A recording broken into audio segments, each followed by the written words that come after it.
In the late 70s or 80s, Barry Manilow had a song. Not one of his probably most popular, but I remember having the album. I don't think this was on an 8-track. I think this one was actually on a 33. But it was called One Voice. And the beginning of the song said, "One voice singing in the darkness, all it takes is one voice, singing so they hear what's on your mind, and when you look around, you'll find there's more than one voice." Now, I don't know about you, but sometimes I wonder if I'm the only voice out there. You know, if everything that I say and do, if I'm the only one out there doing it. Because no matter how much I give to world hunger, there's still hungry people.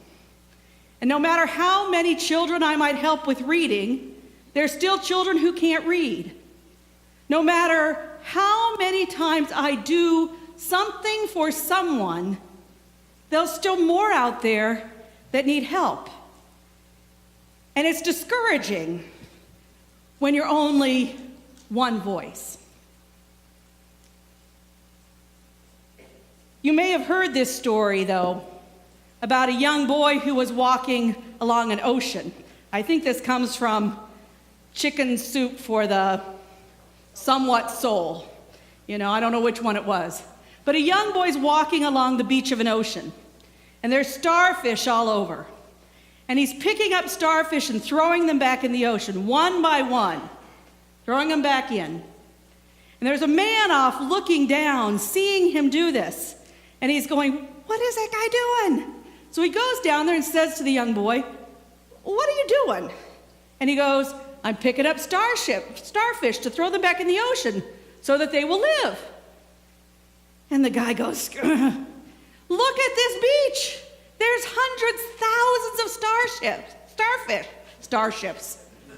I must be thinking of Jefferson Airplane now or something. Back in the old school music days. There's tons of starfish on this ocean. You can't begin to make a difference." And he bends down, picks up a starfish, throws it in the ocean, and said, "But I made a difference to that one." We know that story, but we still wonder if we're the only voice out there, if we're the only ones who are doing anything. John was there with his disciples as Jesus walks along. And he says, "Hey, there's Jesus. There's the Lamb of God." And these two begin to follow him. And then one of them goes back and invites somebody else. Just one voice, one person goes back and invites someone else.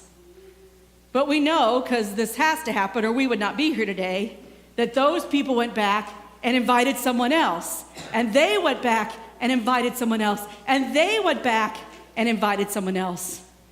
Just one voice that made a difference to that one, who made a difference to that one, who made a difference to that one. Sometimes we get so discouraged by what we do that we can't really seem to make a huge difference, because Jesus called us to baptize and make disciples of all nations. And sometimes we get so caught up in that all nations thing that it seems too grand for us. And then we seem paralyzed. We can't do anything because we can never really make a difference in the whole world. But yet, that's exactly what we're called to do. To make a difference in this world, one by one by one. Tomorrow we are going to celebrate Martin Luther King Jr. Day. One voice who stood out and said, "I have a dream. I have a dream that one day in this country, everyone will be able to live equally. Everyone will have the same chance. Everyone will have education. Everyone will have an opportunity to earn money. Everyone will have respect. I have a dream." One voice who then heard somebody else, told it to somebody else, who told it to somebody else, who told it to somebody else. And today, many of people are living in much more freedom because of that one voice that was heard. I also think a little bit of the people that we have over in Honduras. And this congregation hears a lot of them. I know Julio and Susana who are over there, not so much the central figures anymore, but they work in a gang-ridden community where screams and shouting and gunfire is what most people hear. And yet these people are one voice, one person who goes in to make sure that children have food, to make sure that they hear the love and forgiveness of Jesus in a community that mostly hears violence. One voice that makes a difference to that one. You and I are called to be that one voice, to make a difference to that one, whoever that one is, and then to make a difference to that one and to that one. We are called to be the voice that gives hope to those who are afraid, who gives food to the hungry, who frees those who feel oppressed. We're one voice. But the reality is, when one voice speaks and we tell another and we tell another, pretty soon it's not one voice.